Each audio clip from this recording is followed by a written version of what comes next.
You're not responsible. It was wrong. Reach out to me. We'll connect you. I will never see, speak, or hear from Aaron Smith Levin for the rest of my life. I've been raised since the age of 4 to follow orders, do as I was told, or risk losing everything. If we speak out, that's the only way they're going to get the strength to have the courage to do the same. Why the hell does someone have to escape to get out of a religion? I'm still shocked by the evil. This is pure evil at work.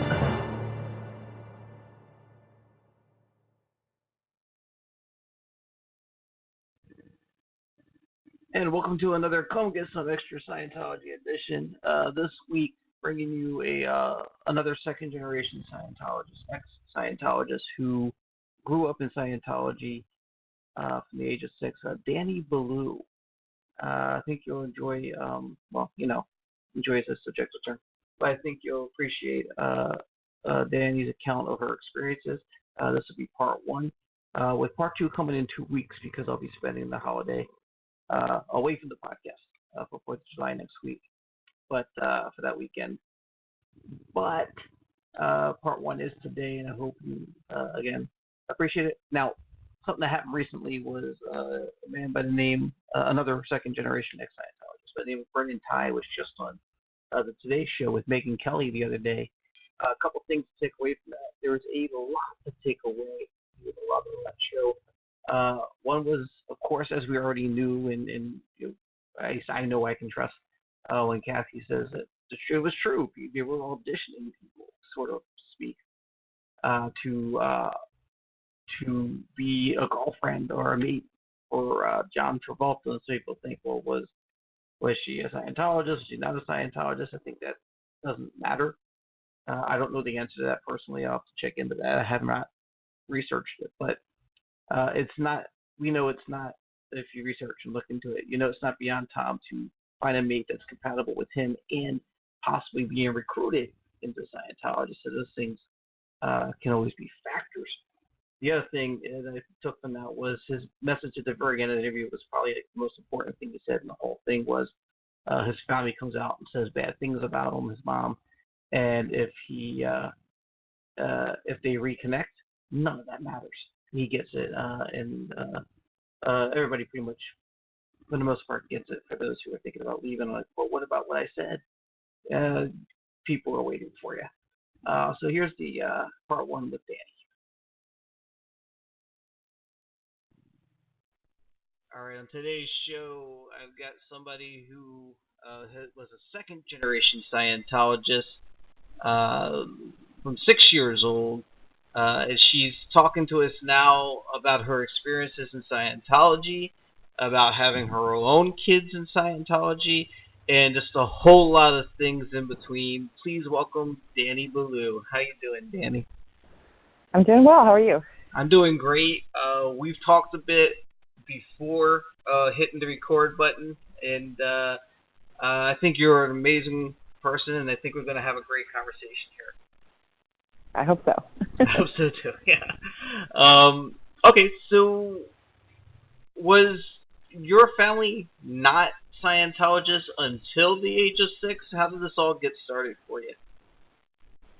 Well, my parents got divorced, and so my mother was a single mother back in Massachusetts. And there was a mission in Worcester across the street from where she worked. She worked at the City Hall as a secretary, and I guess she just found her way in there one day and was just head over heels for it. And pretty much within a few months, she became staff. Okay. And now, portions of what we talked about kind of reminded me of Christy Gordon's story. Her mom went into staff, and then she was home alone a lot. She was a little bit younger, but that's pretty much your case, right? Were you left at home, or were you left at some kind of daycare for Scientology kids? What was happening with you? No, I was at home. I was in school during the school year, and she would not come home till 11 or midnight. So during the school year, I would have to get myself ready for school in the morning and put myself to bed and things like that. And then the summers I was just, running the streets, skateboarding and playing and whatnot. Okay. Was there any noticeable change in your household after that point? Were things different up until 6 and noticeably just drastically different after? Yes, definitely. We had a pretty decent apartment when she was working as a secretary, and when she joined staff, we were in that apartment for maybe 6 months, and then the apartments got gradually less desirable, I guess that's been put it. Yeah. And then there would be other staff members living with us, coming and going. So, sorry, I'm being distracted by, I guess I should have asked you if there's some way to turn off my texting while we're talking. Anyway, so there would just be like a revolving door of other staff living with us. And Wow. sometimes there could be, 6 adults in a one-bedroom apartment with us. Were these strangers? Yeah, I mean, to me. Okay. They were staff, so they were not, there a lot. But from being a parent now and being from that perspective, putting a child in that situation where other adults are in the household with your child when you're not there, not a very smart thing to be doing. So it just became this sort of thing of, we had furniture. I had my own room, with my own bed, and it just got gradually worse and worse to where we're, sharing a mattress on the floor in a corner of this place. And I can't say because I was a little kid at the time. I don't know for sure. But looking back at it, I suspect it's because she was just selling everything to make ends meet or whatever. To be able to pay dues and be able to donate? Or just pay the bills, because I'm sure she wasn't making much money, probably something like, $10 or $20 a week. Or I'm sorry, go ahead. Oh, I just said probably like $10 or $20 a week back then in the 70s, if they were lucky. She quit the city hall job for staff? Correct. Ooh, okay. Weird. All right. Yeah. Wow. Yeah. The things people will do for their beliefs. Yeah. Now, Indeed. these people, were you fortunate enough? I hate to ask these questions sometimes, but I got to. Were you fortunate enough that nothing happened with all these strangers passing through? Yeah, for the most part. Nothing actually happened with any of her roommates or our roommates. I did have a couple of incidents of child predators noticing that I was on my own a lot of the time. Right. So I had a couple of close calls. Oh. And thankfully my street smarts were developed enough at that point that, even at that age, I was like, no, I should not get in this car with this person, kind of a thing. But that was all on me. Like, that wasn't something that I even at that time would have thought to myself, like, this shouldn't be happening. I'm in danger because my mother's not around. I just sort of patted myself on the back like, whoo, I think you had a close call there, Right, dodged a bullet.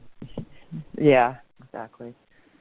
So, at what point does she start trying to get you interested in it? When does she start doing services with you or trying to get you to do studies? At that time, it started with me immediately. I did spend time at the mission. I wasn't supposed to be hanging around all the time. Just, being there. You can't just bring your kids to work. Right. But I would be put onto the communications course. I would be audited by people that were training to be auditors. So I could be, an available guinea pig for that. Like 6? Sure. Okay. Yeah, 6 or 7. Yeah. So yeah, right away I had experience with doing CRs, being in session. I spent a lot of time helping, fold mailings, get mailings done, or out on the sidewalk with someone that was trying to, what they call body routing, try to get people to come in. So I would try to help the grown-ups do that, like be cute, I guess. Okay, so Trying to get people. they see someone with a cute kid and say, "Hey, what are you doing?"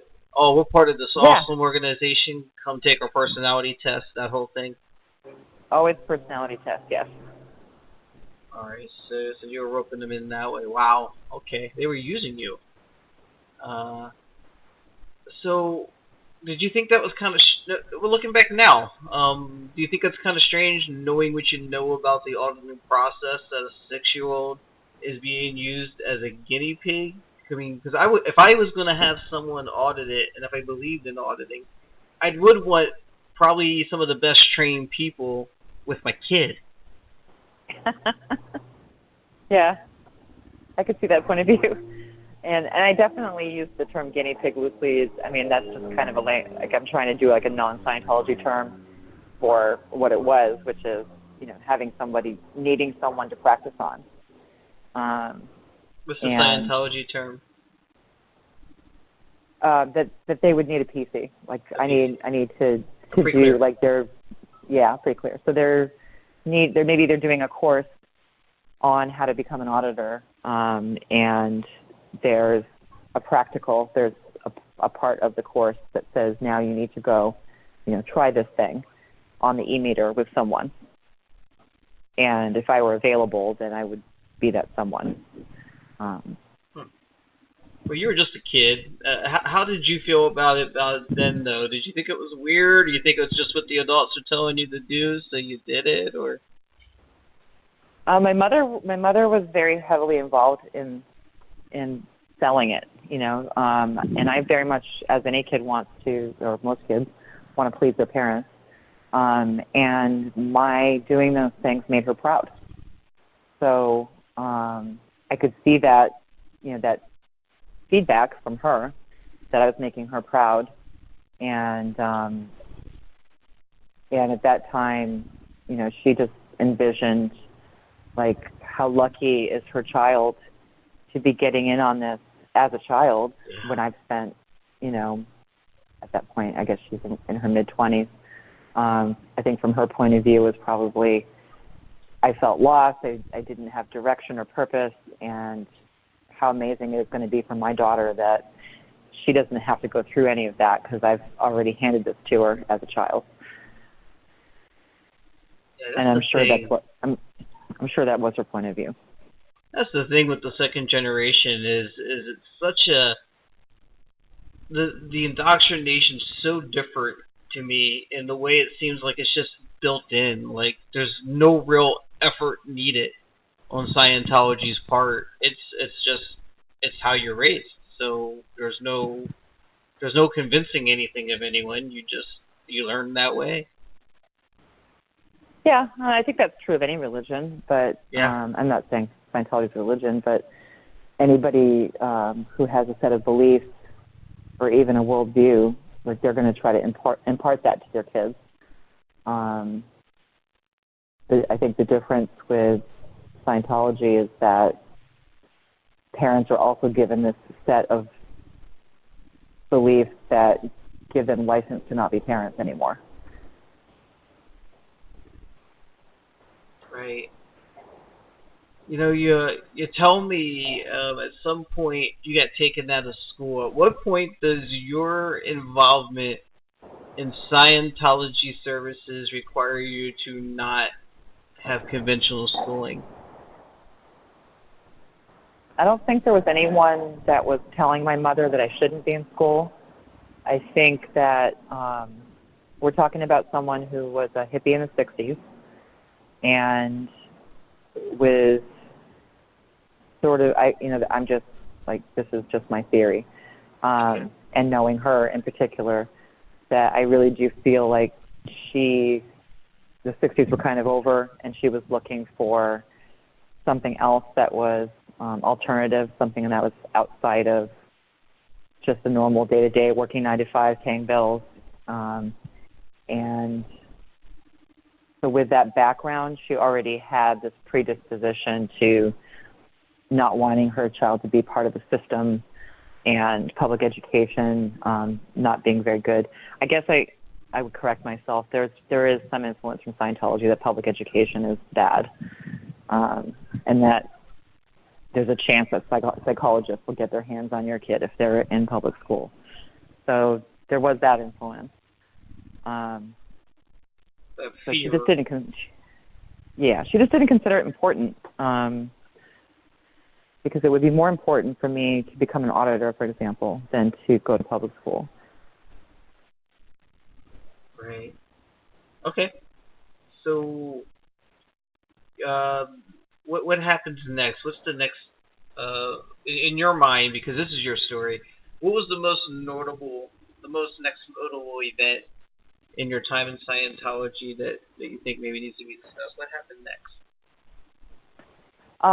Well, here and there, and during those couple of years, I did spend time with other relatives, which now, as I look back, was very valuable to my turning out somewhat normal.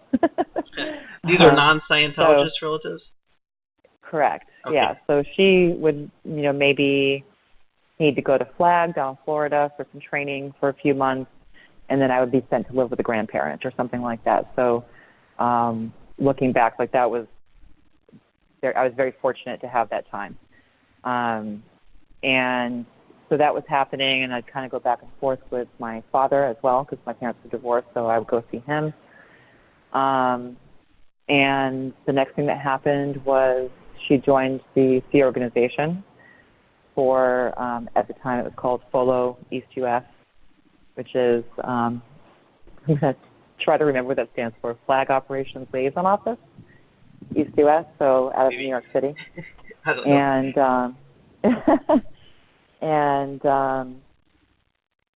it was sort of a middle of the night thing where I remember being woken up and some things were packed and some other people were in a van, and we drove from Massachusetts to New York City, and then we were there. And she did have me try to go to school for a little while in New York City, but maybe a month or two, and then I stopped going. And that was a big change, because now we're living in the building where the offices are, and we're with these people, we're eating communally. I'm definitely not to bother her while she's on post, and I was one of a handful of kids that are just sort of running around this building completely bored out of our minds, trying to find things to do and stay out of the way, I guess. There was a nursery with much younger kids and babies that I would work at sometimes, taking care of the younger kids. Right. And I would take off sometimes. I'd walk over to Central Park and walk around out in the city, which is probably not something. By then I was probably eight or 9. Just wandering the city? Yeah. Wow. Which, because I had that kind of freedom in Massachusetts, at the time I didn't think there was anything especially more dangerous about it in New York City. Okay. But now that, like I said, as a parent looking back, I'm horrified. And I can't tell you for sure if I was even supposed to be doing that. It's possible I just decided I was sick of being in the building and decided to just walk out and go for a walk. I can see that. So you did mention you worked in the nursery and helped out a little bit.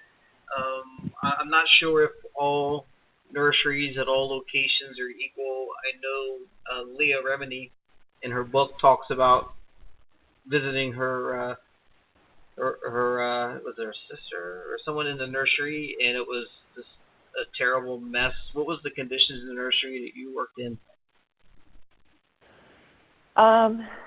Well, definitely not a good adult-to-child ratio. Okay. And it was a very tiny room. I would say at any given time, we're talking about maybe 10 kids ranging in age from newborn to age 6 in a 10 by 12 space all day. and there would usually be one adult there. So that's one of the reasons I would be, asked if I could go help. So I would go there and just immediately be doing things like changing diapers and heating up bottles and trying to keep distract a crying child and get them happier or whatever. But I can't remember there really being much there for to entertain that many kids, like in the way of books or toys or anything like that.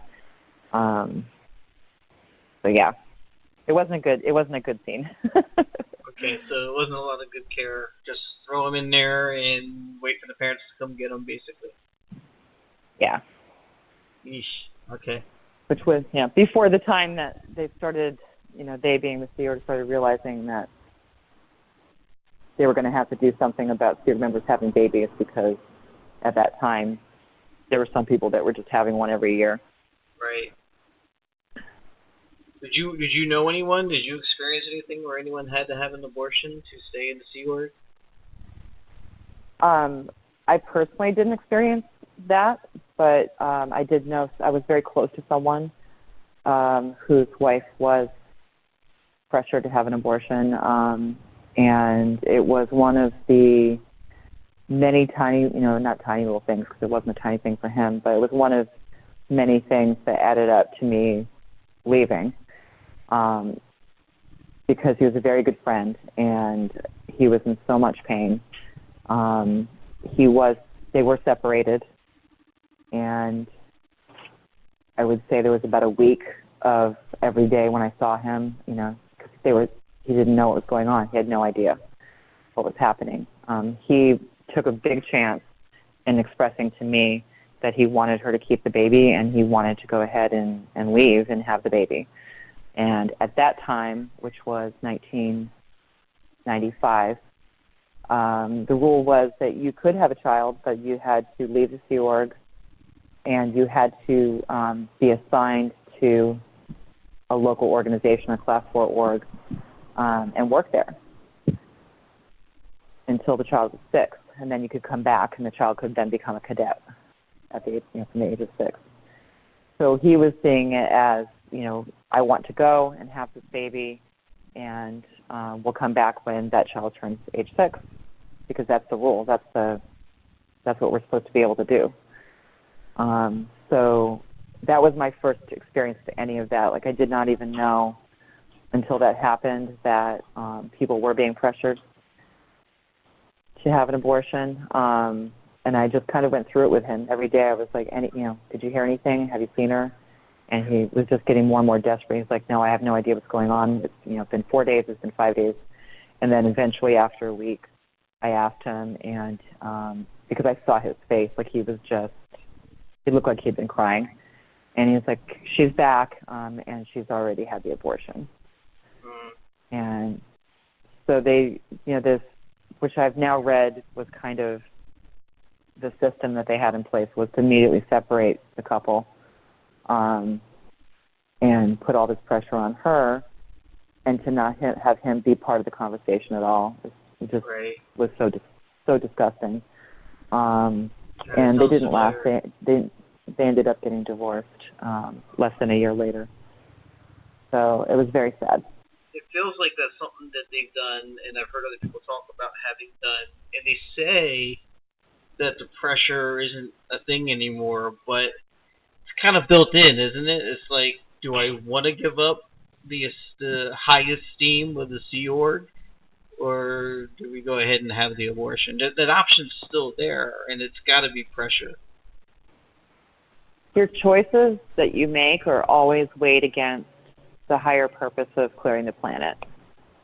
Yeah. So any leaning you might have towards personal happiness and comfort, family, your spouse, love, all those sorts of things are supposed to be weighed against that greater goal.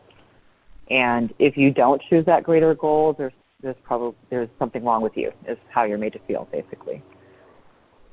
I would think those people, the ones who chose to route out of Sea Org and become parents, have to be probably, in my mind, some of the easiest people will reach next. You know what I mean? Because they've already made a choice different than what a lot of people made in the past when it came to children. Absolutely. That makes sense.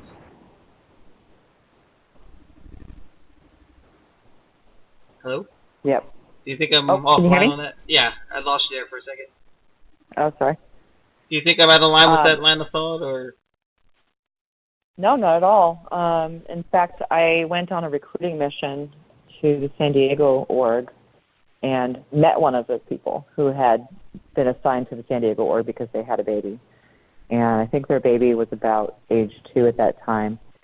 And he was hardly ever there because how in the world is he going to support a family of 3 with on org pay? Right. But I was very curious, having already been through that experience with my friend, and I tried to talk to him about it, and I was like, well, how are things going for you? And, you know, you're a third of the way there. I bet you're excited to go back in just a few years, you know, that kind of thing. And I was not reading any kind of excitement on his part to go back. So I'd like to think that there's someone who did not go back. Wow. Okay. So, what age did you sign on officially? I think you do staff first. You mean as far as signing a SEER contract? Yeah, or a staff contract, whichever one you signed first. If you signed the staff, I'm not sure. Yeah, well, so not when I was in New York City. When I was in New York City with my mother, my father actually showed up out of the blue and took me away. And I later found out that he had custody. So when she moved us in the middle of the night from Massachusetts to New York City, it was technically a kidnapping. She actually did not have custody and should not have taken me to New York City and did not tell him where we were. So she basically was trying to disappear inside the SEER organization with me and probably had no intention of ever letting me see him again.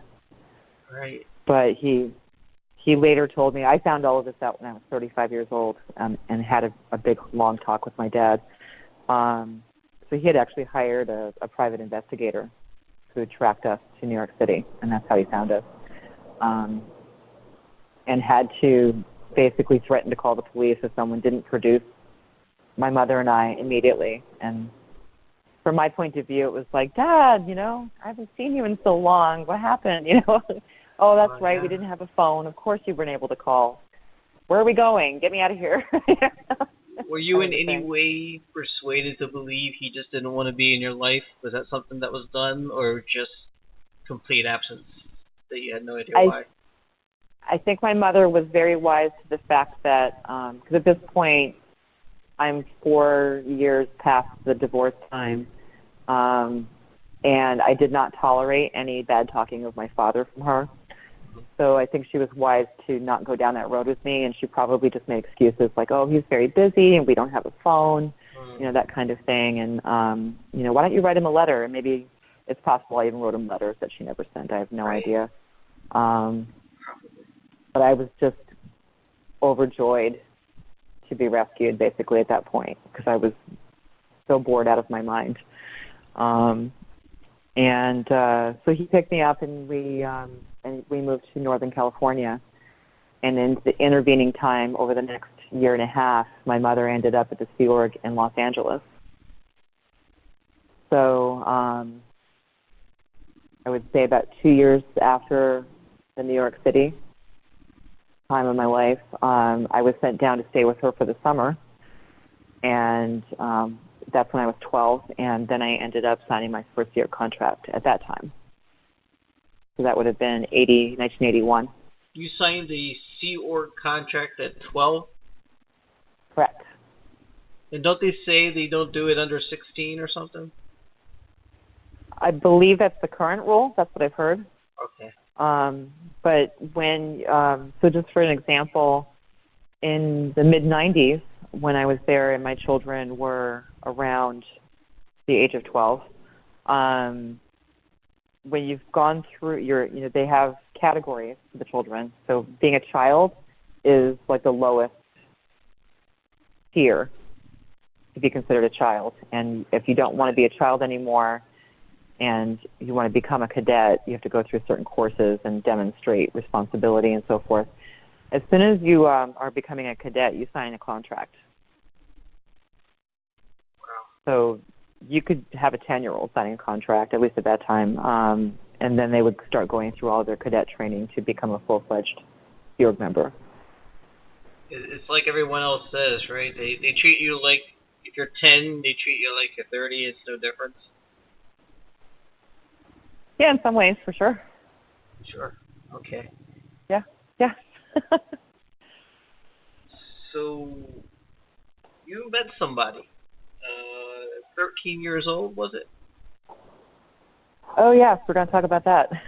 If you don't want to, we don't have to. No, it's fine. Yes, I did. So I was there and being like an adult, because I had signed my contract, and I was being a full-fledged Sea Org member and going to my post every day. And this man that I spent a lot of time with, because we were in the same department, started a flirtation, and it became physical.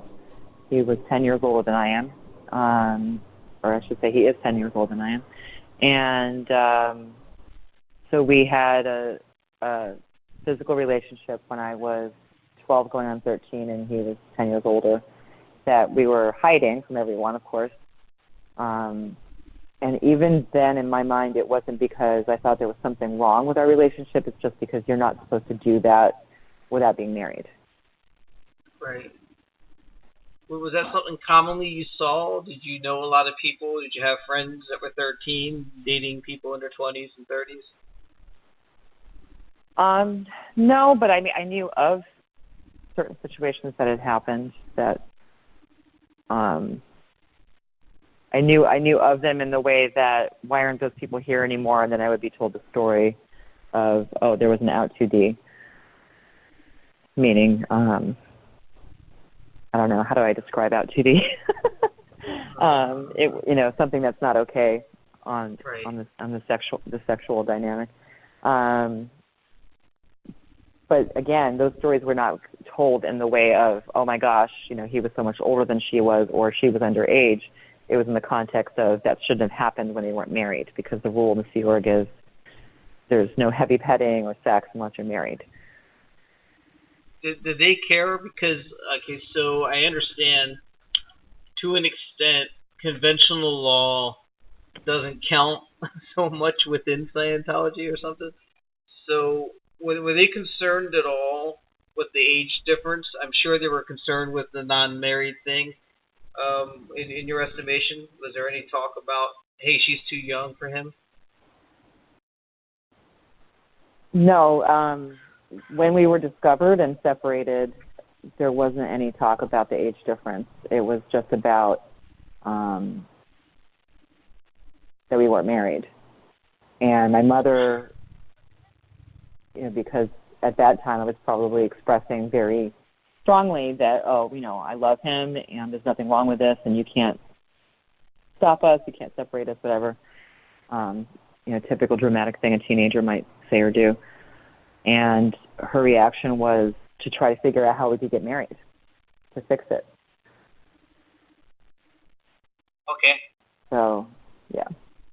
So, a lot going on here. This is clearly at the age of 13, you can't be consensual. But statutory rape was not something that was in my vocabulary at that time. Or I'm sure anyone's in that environment, I bet. My understanding is it was kind of a common thing, maybe not always 13, but very young with older, and often underage. So yeah, do you think that fed a little bit? Go ahead. Oh, I was going to say, no, you go ahead and finish.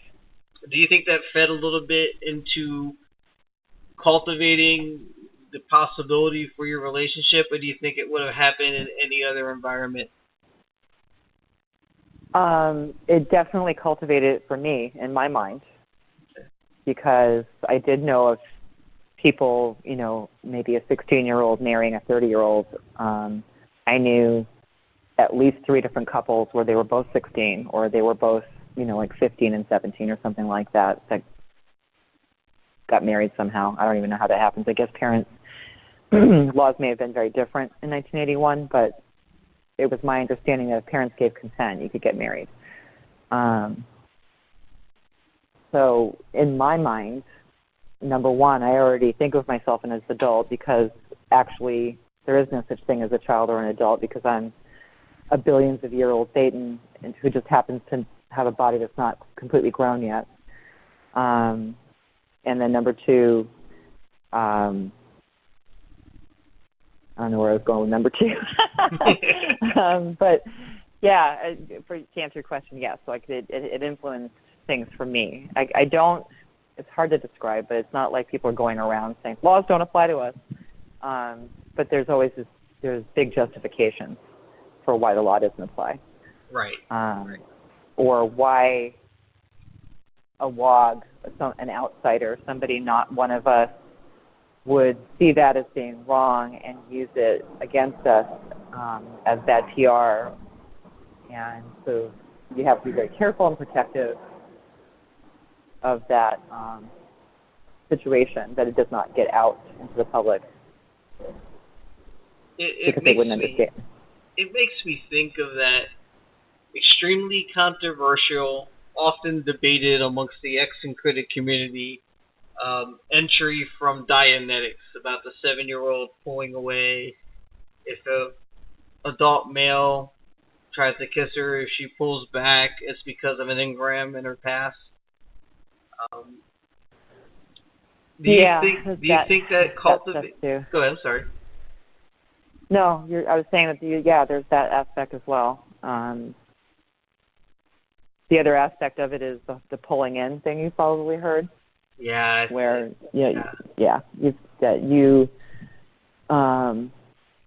so there's a phrase used called 2D flows, and so if a young woman is being flirtatious, or maybe has too much makeup on, or is dressing provocatively or whatever, that would be considered sending 2D flows out. And so if she were to attract negative attention, or even be physically attacked or sexually attacked in some way, or even a young child being molested, there was an aspect of what did you do to make that happen?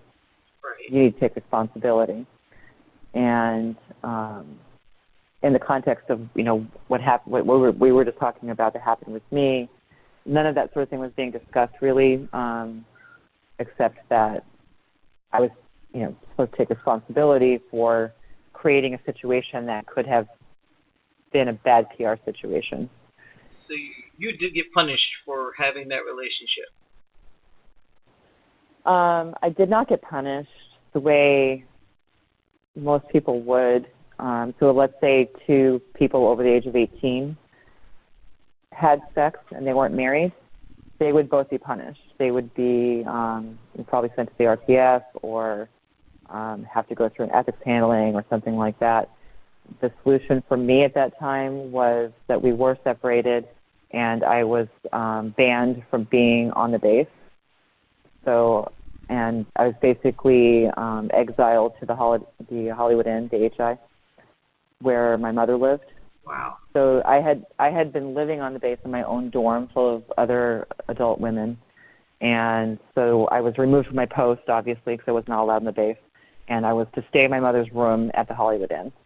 And I was there for several months, just all day long. Do you believe that's so that you would be wrong and even within yourself feel wrong? So if any word is ever mentioned outside about this, you would do everything you could. What?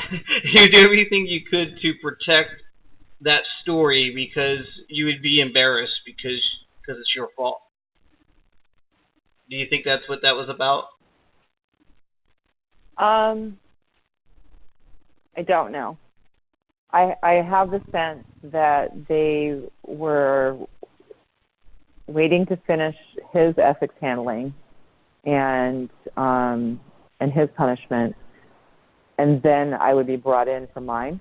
Okay. And that, at least from my mother's point of view, they were hoping the separation would cool the whole thing off.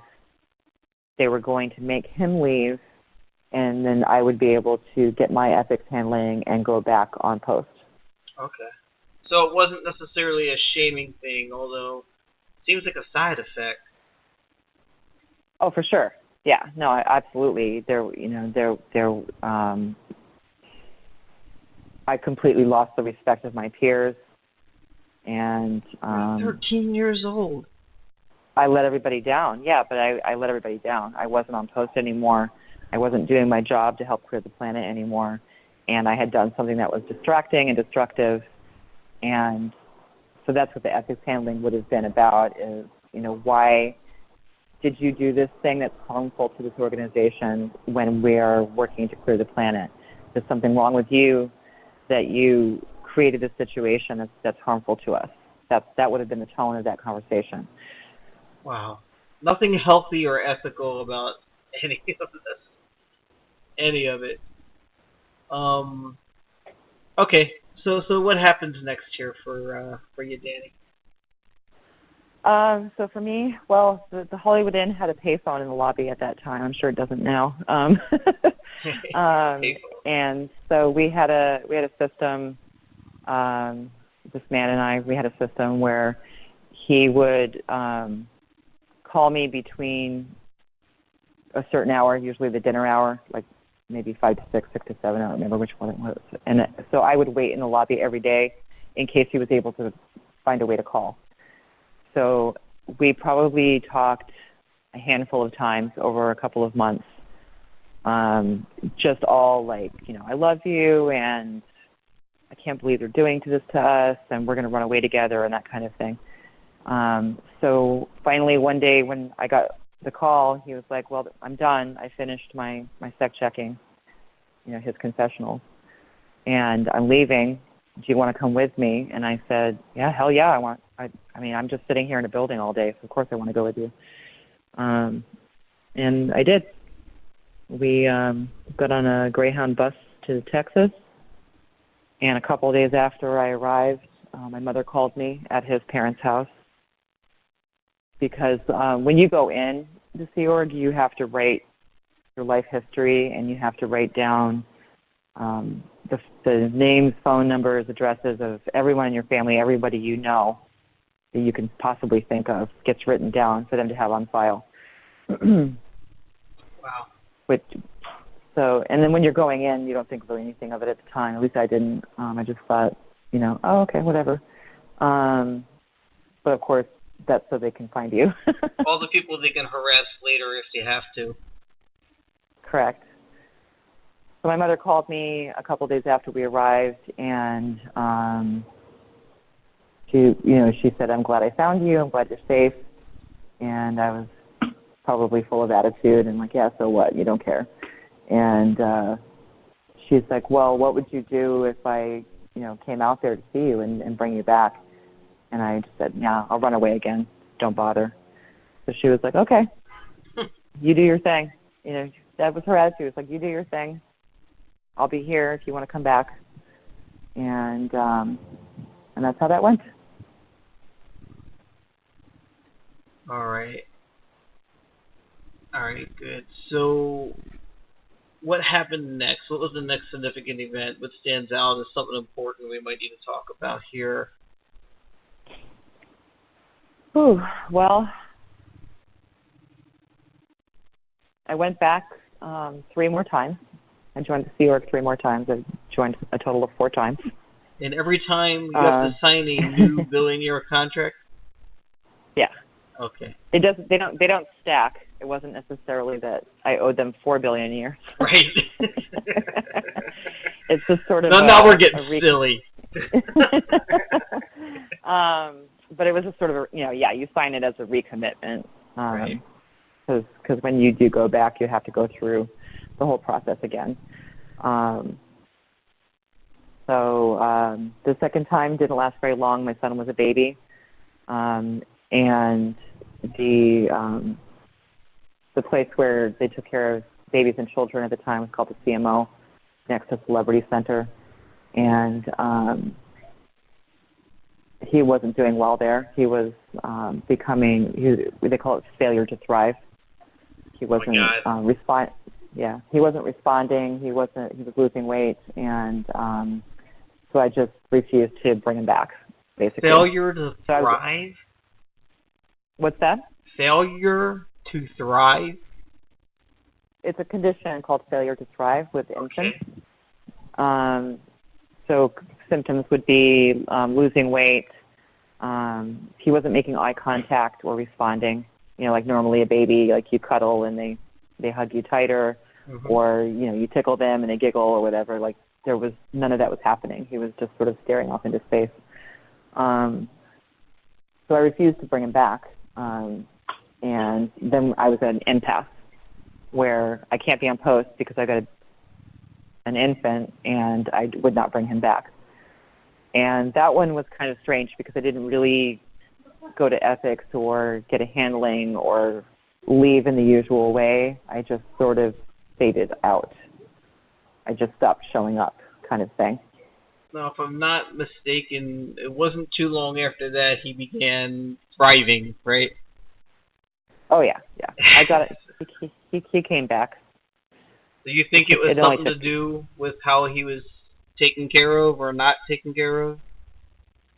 Absolutely. I don't think necessarily that he was physically abused, per se, but there were just so many children to so few adults that the baby rooms, as they were called, the babies were just in their cribs so much of the day. Like there wasn't a lot of human interaction for them, one-on-one. Lack of nurturing.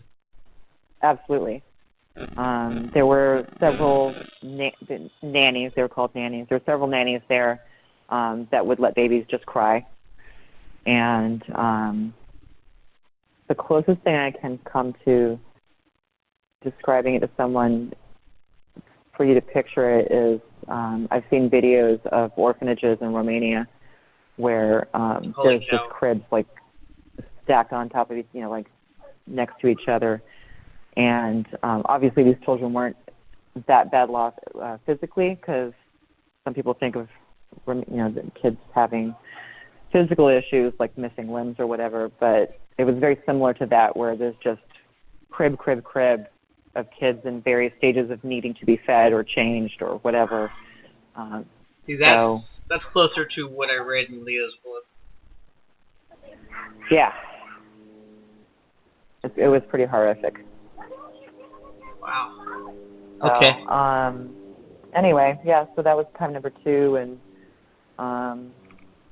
I did not go back or really have any involvement until about 10 years later.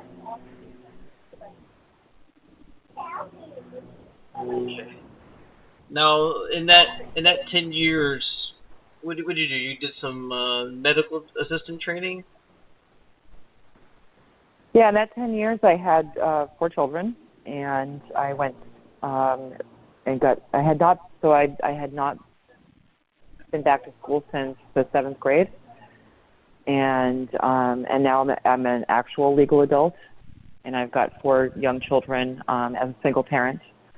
So I went and got my GED and went to a technical college. So I got a 2-year degree in medical assisting. And when I graduated from that, was coincided with the war is over. We won the war against the IRS. The golden age and all this stuff happened. And during that time, I was in touch with my mother, with phone calls, and we were staying in touch. So she just, the best way I can describe it is she started regging me. She started, working me over, buttering me up. You won't believe how different it is. There's no more CMO. I'm sorry, go ahead. No, I'm laughing. I've heard this before. I've heard this from many people. Yeah, so she was basically saying there's no more I said CMO, I'm sorry, CEO. Children's Estates Organization. There's no more CEO, and it's all different now. There's a ranch for the kids with horses, and with your degree that you just got, you could work there, and you'd see your kids every day, and you'd be helping all the other kids, and it just sounded to me like ideal. Because at this point in my life, even though I haven't really been active because I haven't had any money, Right. I still considered myself a Scientologist. I still believed in, the quote-unquote technology.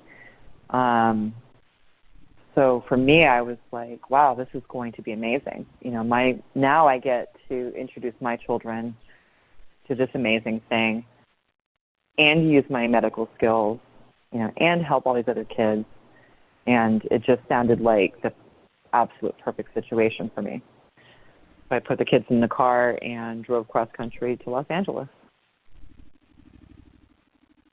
So when you saw the whole thing with David Miscavige, that they won the war, they're now IRS tax exempt. What did you think when you saw that? I think even me, not being directly impacted and knowing the behind the scenes story a little bit, first time I saw it, it didn't even hit me. He's kind of admitting, David Miscavige is, saying to the crowd, cheering rabid crowd, how wonderful it is that they manipulate it and harass and attack these people in the IRS until they broke down and gave in. I'm sure you didn't see it like that, right? I actually didn't see it. You never saw it? I've only seen it actually in the last year, for the first time, because I was in a rural part of New England, and my only contact was through my mother. Okay. So I did not see the video, but I heard a lot about the whole thing. Great. And as a precursor to The War Is Over, when I was a kid, during the FBI raids and things like that were happening, I remember getting on a bus from Worcester and going down to Washington, D.C. and marching around federal buildings with other Scientologists, holding signs because, we were being persecuted. Wow, you had no idea what it was about. Yeah. So, when my mother told me about the event, for me at that time, it was like, oh, wow, this is amazing. Like, we've been recognized. And so I consider that a huge win, from my childhood of, we're part of this tiny group of people that the federal government just picking on and doesn't understand. Wow. So there's people probably in Scientology today that still don't know what those FBI raids were about. Oh, no. Wow. Definitely not. What did you think? You just thought they were just attacking a religion and they just, because it's not like other religions, and they were just picking on you? It was much bigger than that. It's almost always the psychs are behind it. So there was I was fed a lot of stuff about, especially from a child's point of view, there was this sort of unseen group of SP, suppressive people, who were likely to also be psychiatrists, who were, actively trying to destroy us because we are the only ones who have the truth. So that would have been what I was fed when I was a kid. I'm sure there's adults that will tell you that today. Yeah, no, I'm sure they do. We're constantly told, especially in the Sea Org, you're cut off from the outside world. So anything bad that happens, it's because someone's trying to take us down. Right. Wow. Okay, so you did exactly what your mother suggested, right? You got yourself a job helping out one of the locations, right? Yeah, it didn't exactly happen the way she thought she had sold it to me. Right. At that time, there weren't a lot of children at the ranch yet. It was fairly new and still being built up. So there actually weren't even enough physical buildings or spaces to house the children in. And the system was that the younger children were kept at the ATA, the Apollo Training Academy, which is a small building at Pac Base. And they were to be, pushed up and graduated from the ATA to the ranch where they would be cadets. So the ranch was only for children who were old enough and had demonstrated being ready to be a cadet. That's weird, because I've heard kids say they were sent, or adults who were kids say they were sent there because they were bad kids. Wow. Interesting. I think different people got different expectations. Well, there were probably different stages of what the ranch was used for. Right. So the time I'm speaking of was 1994 to 96. And later on, when the ATA was completely closed and any children that were left were at the ranch, there were probably, and even before the ATA was closed, I don't know because I wasn't there when it was closed, but there absolutely could have been a situation where they had a kids RPF or something like that at the ranch. There was a constant problem with kids at the ATA who were, especially the older ones, who were not on board and were not cooperating. What do we do with them? Because they were jumping the fence and taking off and refusing to go on course and refusing to listen to the adults. And there were, and that was just a thing that was constantly happening. So I could totally see a situation where some kind of kids RPF or group was created at the ranch to get them out of PAC, because the ATA was in full view of public Scientologists, and it wasn't good PR to see all those kids crammed into that small space or climbing the fence and being yelled at and stuff like that. But at that time when I got there in 94, that's what the system was. And so they made it for the kids, like, this, to keep them in line. Like, you got to behave, you got to do as you're told and toe the line if you want to get to the ranch. Because most of the kids wanted to get to the ranch. They wanted to get out of that tiny space and go up there and have the space, see the horses, whatever. Of course, the reality wasn't what they were going to expect when they got there. But anyway, yeah, back to my story. So I arrived, arrived and found out what the real situation was between the ATA and the ranch. My kids were between the age of 6 and 10 at that time. So first of all, I was treated as though no one knew I was coming.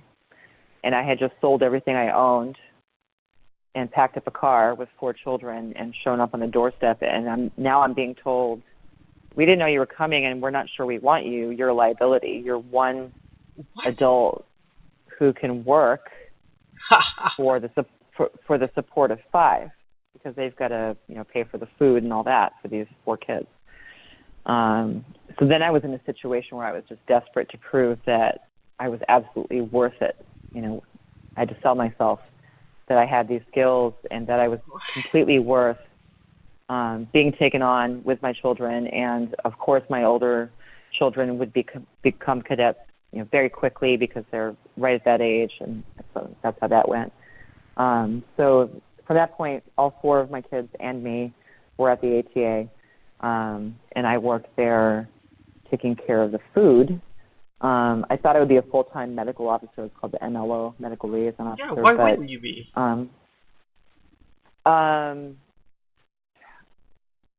I would say that at that time there were about 100 children, and at best 5 adults.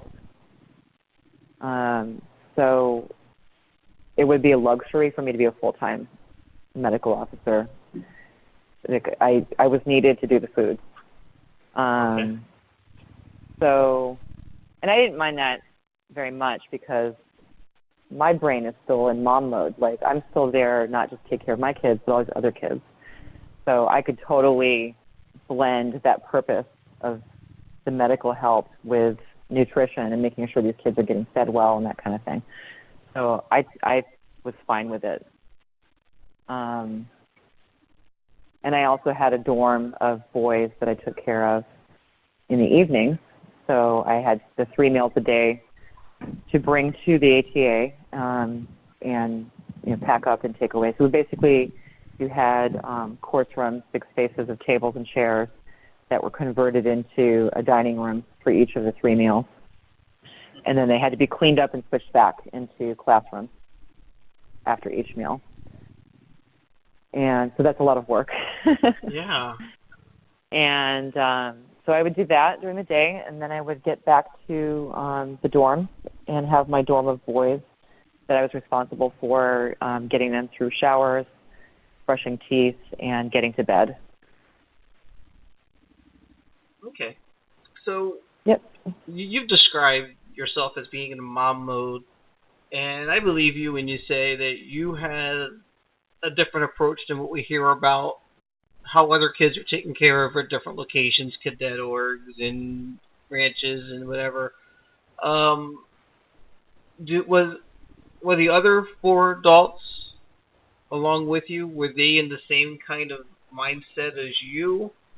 Or were they just there because they had to be there and nowhere else to be? What was the conditions care-wise for these children that you yourself weren't looking after? That question makes any sense. Yeah, it does. It was very different one teacher to the next. There were maybe 2 others that were like me, where there was affection and hugs and praise and positive reinforcement and that kind of thing. And then there were 1 or 2 others that felt like all of that was inappropriate and unnecessary, and that we were. I'm saying because I'm thinking of all these Scientology terms in my head, trying to translate. Gotcha. No, I appreciate that. But just had the point of view that like doing those sorts of things was reinforcing this false idea that these were children, and that they're not children; they're future SEERG members. And they don't need hugs, and they don't need sympathy, or that sort of so that I would get written up. I would have KRs written on, knowledge reports written on me. You get in trouble for caring. I would get in trouble, for being too mom-like, and then unfortunately, some of the boys in my dorm started calling me mom. Uh-oh. And then that really sealed the deal, to have a handful of these boys call me mom. And I would try to discourage them, like, I'm getting in trouble, just, call me sir, call me Mr. Blue. Really? Yeah. All right. Wow. That's what they were supposed Military, to call her. Yeah. Mr. Blue.